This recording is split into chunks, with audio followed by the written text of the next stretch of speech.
Hi guys, আমরা সুন্দরবনের লাস্টের যে পার্টটা বাকি ছিল ব্লগিংয়ে, সেটা নিয়ে আজকে চলে এসেছি। যদি আগের দুটো ভিডিও তোমাদের ভালো লাগে থাকে, প্লিজ আমাদের চ্যানেলটাকে সাবস্ক্রাইব করো যারা এখনও সাবস্ক্রাইব করোনি। আর যারা সাবস্ক্রাইব করেছো তারা ভিডিওর গুলোকে প্লিজ শেয়ার করে দাও। তো আজকে আমরা দেখব যে আমরা তো অনেক জায়গাতেই মানে সূর্য ওঠা দেখেছি, সূর্যোদয় দেখেছি।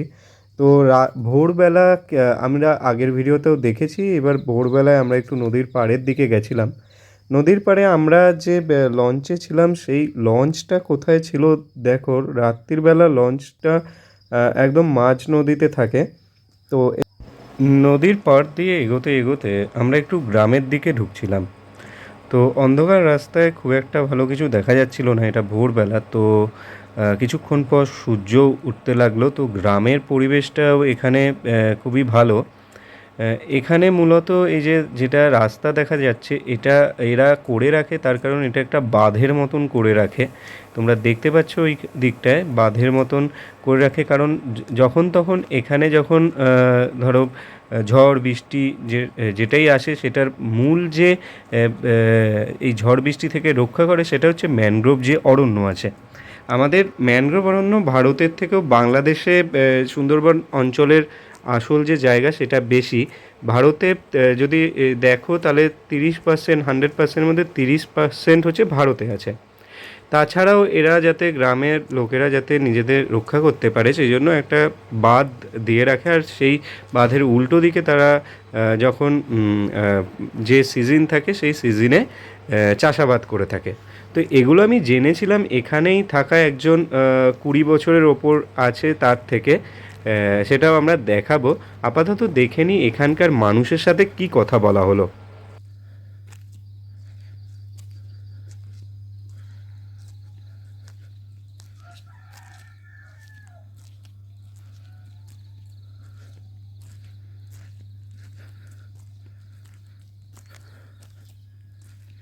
এখানে খেজুর রস কোথায় পাওয়া যাবে গো? কি কথা? রস এখন এখন পাওয়া যায় রস? পাওয়া যায় না? না, এখন এই পাওয়া যায় অনেক অনেক দূরই আমাদের এখানে আছে, তা কেউ কাটে না। ও, তো খেজুর রসের সন্ধান করতে করতে আরেকটু এগানো গেল, কিন্তু বেশি দূরও এগানো ওটা ঠিক নয়, কারণ এখানে খুবই ভয় থাকে যখন তখন বাঘ চলে আসতে পারে। এবং বাঘ কেন তার জঙ্গল ছেড়ে বসতিতে চলে আসে, মূলত যারা বাঘিনী হয় তারাই চলে আসে লোকালয়ে। সেটাও কেন, সেটা আমরা এখানকার মানুষের থেকেই জানবো। দেখতে দেখতে ভোরের আলো ফুটে গেছে।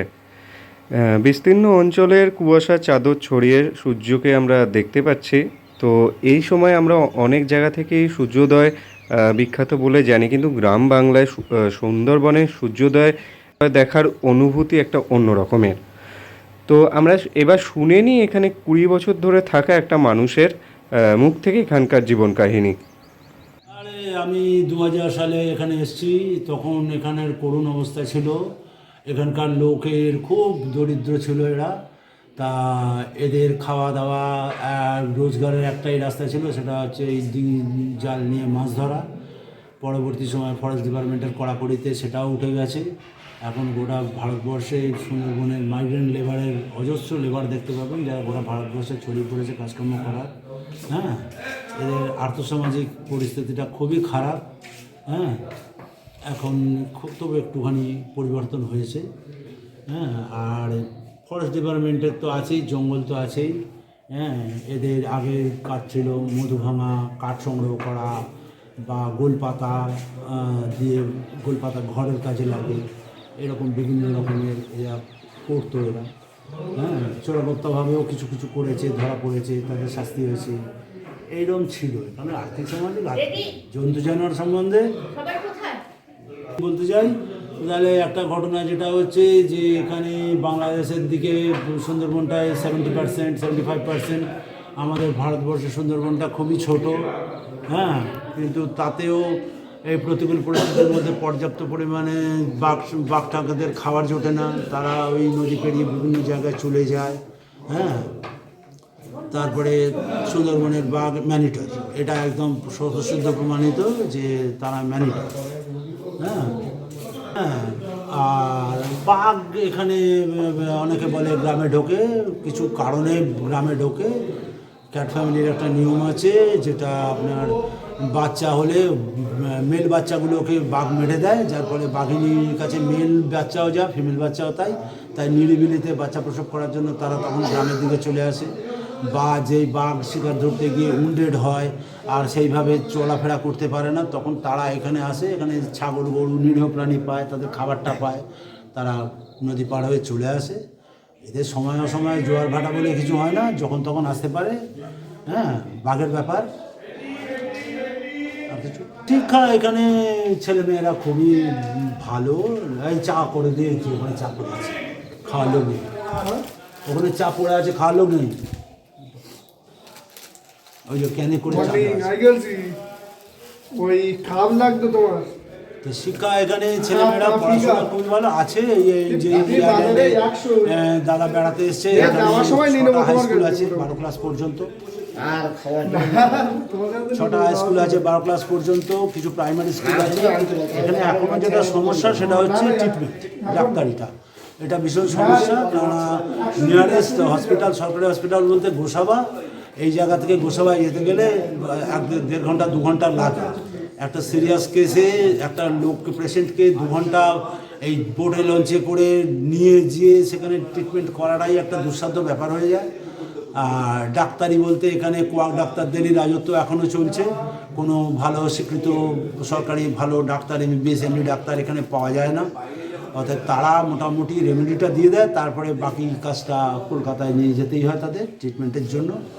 ওই ব্যাপারটা এখনও আছে। পানীয় জলের সমস্যা এখানে প্রচুর ছিল, তবু খানিকটা একটু কমেছে, কেননা বিভিন্ন আইল্যান্ডের যেখানে ভালো জল পাওয়া যায়, খাওয়ার জল, সেখান থেকে পাইপলাইন করে জল এনে চেষ্টা করা হয়েছে তার যাতে মানুষকে একটু ভালো জলের পরিষেবা দেওয়া যায়। এগুলো চলছে, উন্নয়নও হয়েছে, রাস্তাঘাটও একটু ভালো হয়েছে, এখন সবই ঠিকঠাক আছে। হ্যাঁ, কিন্তু আমি যখন এসেছি তখন এক ভয়াবহ পরিস্থিতি ছিল। রাস্তাঘাট ছিল না। দিনের বেলায় 10টার সময় একটা জায়গা থেকে আরেকটা জায়গায় যেতে গেলে গা ছমছম করত, মানে এতটাই নির্জন নিরিবিলি। আর এখানকার লোকের যেটা, এটা কত বছর আগে? 2001, 2, 3, 4, 5 এই সময়টা। তা এখানকার লোকের যেটা হয়েছিল, এখানকার লোক রাত্রির 8টায় ঘুমিয়ে পড়ে, কিন্তু ভোরবেলায় 3টের সময় উঠে নৌকো নিয়ে চলে যায় মাছ কাঁকড়া ধরতে। সেই মাছ কাঁকড়া ধরে বেলায় ফিরে কিছুটা বিক্রি করবে, তাদের একটা কারেন্সি আসবে হাতে, সেটাতে মানে কারেন্সির অভাব ছিল। হ্যাঁ, মানে পয়সা খরচা করে কিছু কেনার ব্যাপারটা এদের কাছে পয়সাটাই ছিল না হাতে, এমন একটা পরিস্থিতি ছিল। এবারে ওরা ওটা বিক্রি করবে, তারপরে ওই দুটো রান্না করে খাবে। হ্যাঁ, সারাদিনে 1 হাঁড়ি ভর্তি ভাত রান্না করতো, ওইটাই 3 বেলা খাবে। ভোর রাত্রিরে উঠে একটু আলু সেদ্ধ লঙ্কা ভাজা দিয়ে মেখে নিয়ে পান্তা ভাত নিয়ে চললো। ওই বোটে সারাদিন 8 ঘন্টা 6 ঘন্টা 8 ঘন্টা 6 ঘন্টা জোয়ার, পুরো জোয়ারে মাছ ধরবে, ওখানে ওইটাই খাবে। এইসব এইভাবে তাদের জীবনযাপনটা খুবই কষ্টদায়ক ছিল, ভীষণ কষ্টদায়ক জীবনযাপন ছিল এখানে। হ্যাঁ, এখনও যে সুন্দরবনকে পুরোপুরি বলা যায় না, এখনও এখানে অনেক কিছু সমস্যা আছে। সেই সমস্যাকে জয় করে মানুষকে এখানে থাকতে হয়। তারপরে এটা একটা প্রবাদ বাক্যই আছে, নদীর ধারে বাস চিন্তা 12 মাস। নদীর ধারে যখন বাস করছি তখন তার চিন্তা থাকবে। আর সুন্দরবনের নদীর সবথেকে বড় বৈশিষ্ট্য হলো যে কোনো সময় সে তার গতিপথ বদল করতে পারে। যে কোনো সময় কোনো প্রাকৃতিক বিপর্যয়ের মধ্যে দিয়ে সে তার গতিপথ বদল করে নিতে পারে। তখন গ্রাম ভাসবে, আইল্যান্ড নষ্ট হয়ে যাবে, জনবসতি নষ্ট হয়ে যাবে, এগুলো আছে সুন্দরবনে। আগে পলিউশন ছিল না, এখন প্রচুর বোট লঞ্চ হয়ে যায়, প্রচুর পলিউশন হয়েছে। হ্যাঁ, সেই জিনিসটার থেকে খানিকটা রেহাই দিতে হবে। তারপরে অ্যাওয়ারনেস আছে, বন রক্ষা করা, জীবজন্তু রক্ষা করার একটা অ্যাওয়ারনেস সবসময় চলে, সেটা কেউ মানে না। হ্যাঁ, এই ব্যাপারগুলো এখনও আছে, সেইগুলোকে আস্তে আস্তে পাল্টাতে হবে, মানুষের ধ্যান ধারণা পাল্টাতে হবে, তবেই সুন্দরবনের পুরো পরিস্থিতিটা ঠিকঠাক থাকবে।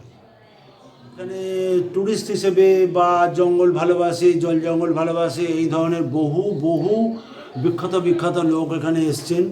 হ্যাঁ, এবং এই তাদের মারফত আমি বিভিন্ন সময় বিভিন্ন অন্য অনেক গুণী মানুষজনের নাম শুনেছি। আমি হয়তো চাকরি বাকরি এমন কিছু হাইফাই করি না, কিন্তু অনেক বিদগ্ধ মানুষজনের সান্নিধ্যে আসার সুযোগ পেয়েছি, তাদের সঙ্গে গল্প করার, কথা বলার, বিভিন্ন বিষয় নিয়ে কথা বলার সুযোগ পেয়েছি।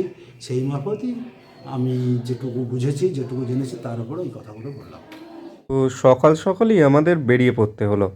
সবাই একে একে লঞ্চে উঠে গেল, আর শেষে নুরিয়া ভাইও আমাদের সাথে লঞ্চে উঠে লঞ্চে যে বাধা ছিল সেটা খুলে আমরা এগোতে থাকলাম।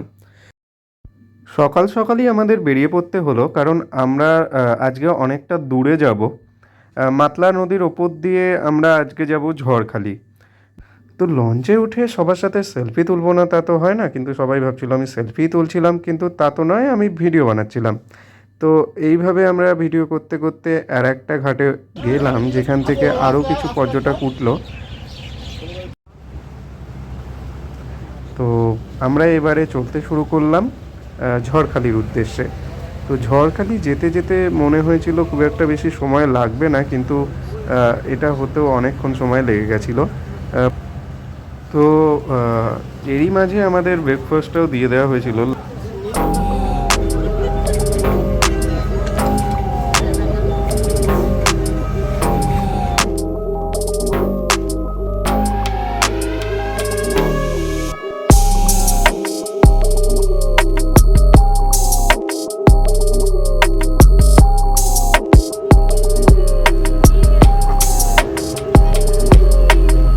ভিডিওটা একটু বড় হতে পারে। আমরা এবারে পড়েছি বড় নদীতে। বড় নদীতে এখন জোয়ার চলছে বলে স্পিডটাও বেড়ে গেছিলো। তো আমরা চারপাশটাও আপনাদের সাথে শেয়ার করব। তার মাঝে আমরা আবার একবার সেলফি তোলার জন্য আমি স্টিকটা তুলেছিলাম, সবাই আবার আমার বাড়ির লোক ভাবছিল যে ফটো তোলা হবে, কিন্তু ভিডিও করছিলাম। তো দেখতে দেখতে আমরা এবার পৌঁছে যাব ঝড়খালিতে। দূর থেকে দেখা যাবে ঝড়খালি, যেখানে আমরা এই বোটটা দাঁড়াবে সেখান থেকে। তো অবশেষে আমরা ঝড়খালি ফেরিঘাটে এসে গেলাম। এখানে আমাদের যেটা দেখতে পাবো সেটা আমি এখন কিছু বলবো না, চলো ভিডিওটা এবার দেখতে থাকি। এখানে কি আমরা লাস্ট দিন বাঘ দেখতে পেলাম কি পেলাম না সেটা আমরা ভিডিও থেকেই দেখতে পারবো।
এখন শীতকালগুলো উপরে উঠে আসছে সব। ওই রোদ পোহায়, শীতকালে রোদ পোহায় না? তাই। ও হ্যাঁ।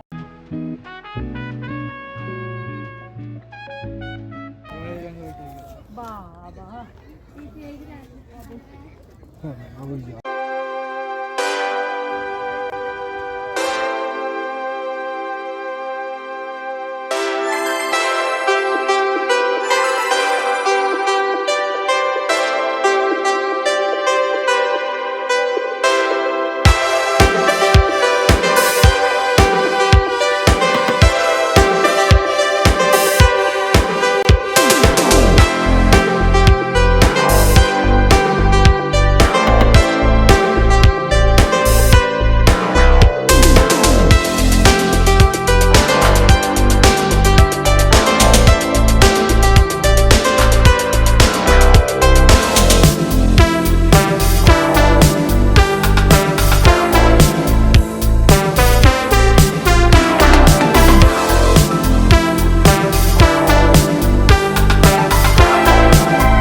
তো ঝড়খালি থেকে এবার আমরা বেরিয়ে পড়ব। এবার ঘরে ফেরার পালায় আবার গদখালিতে আমরা পৌঁছাবো, কিন্তু এখনও যেতে অনেকটা সময় লাগবে এবং যেতে যেতেও আমরা প্রাকৃতিক যে সৌন্দর্য আছে আমাদের সুন্দরবনের, সেটা আমরা দেখতে পাবো। তার সাথে আজকে লাস্ট দিনের যেটা আকর্ষণ থাকে খাওয়ার এখানকার, সেটা হচ্ছে কাঁকড়া। তো কাঁকড়া কীভাবে রান্না হচ্ছিল সেটা পুরোটা তো তোলা হয়নি, কারণ আমরা ঝড়খালিতে চলে গেছিলাম, তখন ওরা রান্না করে নিয়েছিল। তো এবার আমরা রওনা হলাম গদখালির দিকে, মানে যেখান থেকে আমরা সুন্দরবনের যাত্রা শুরু করেছিলাম, ক্যানিং থেকে গদখালি, এবং তারপর পুরো সুন্দরবন অঞ্চলের 3 দিনের যে জায়গা, মানে 3 দিন 2 রাতের যে ট্যুর আমরা করেছি, সেটাই এই ভিডিওতে পুরোটা না হলেও যতটা সম্ভব আপনারা উপভোগ করতে পারেন সবটাই আমরা করার চেষ্টা করেছি। তো আজকে যেটা বললাম, আজকে যে সবথেকে আকর্ষণীয় যেটা জিনিস থাকে সেটা হচ্ছে কাঁকড়া এখানকার। তো এতদিন যে খাবারগুলো আমাদের দেয়া হয়েছিল সেটা সবটাই সুন্দরবনে যেগুলো খেতে ভালো হয় সেইগুলোই দেওয়া হয়েছিল। তা আমরা খেতেও বসে গেছিলাম সময় মাফিক। শুধু একটু রুক্ষ লাগছিল কারণ সকাল থেকে অনেক ঘুরতে হয়েছে, সেই জন্য। তো আজকে খাওয়া শেষ করে আমরা এবার ঘরে ফিরবো। যদি আমাদের এই ভিডিওর পুরো জার্নিটা তোমাদের ভালো লেগে থাকে তাহলে প্লিজ তোমরা আমাদের ভিডিওটা শেয়ার করো। আর যারা যারা আমাদের ভিডিওটা দেখছো কিন্তু এখনও সাবস্ক্রাইব করোনি, তোমরাও আমাদের ভিডিওটাকে সাবস্ক্রাইব করো।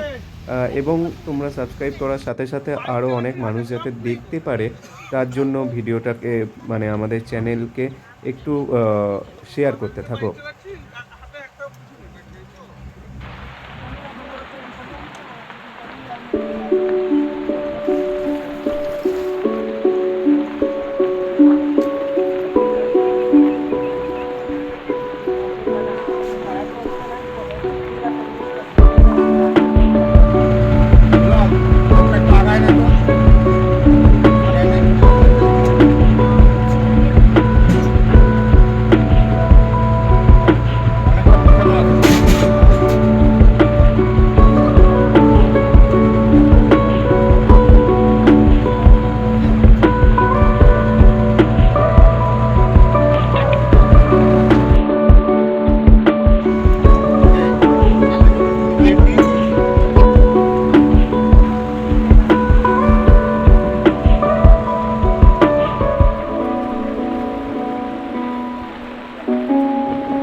তো বাঙালি যখন হয়েছি তখন বাঙালির একটা গুণ তো থাকবেই, ভাত গুণটা ঠিক দিয়েই নিয়েছিলাম।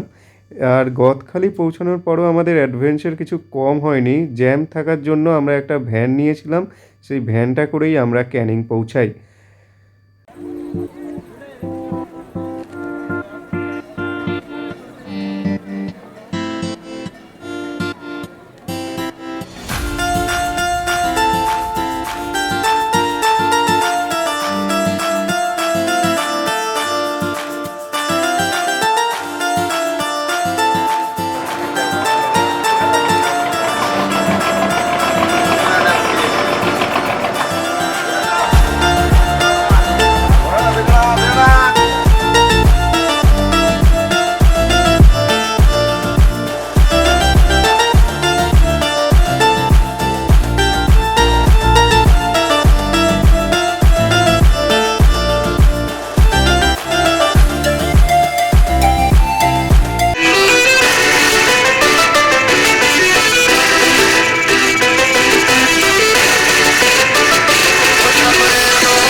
आज पाशा खेल रे सा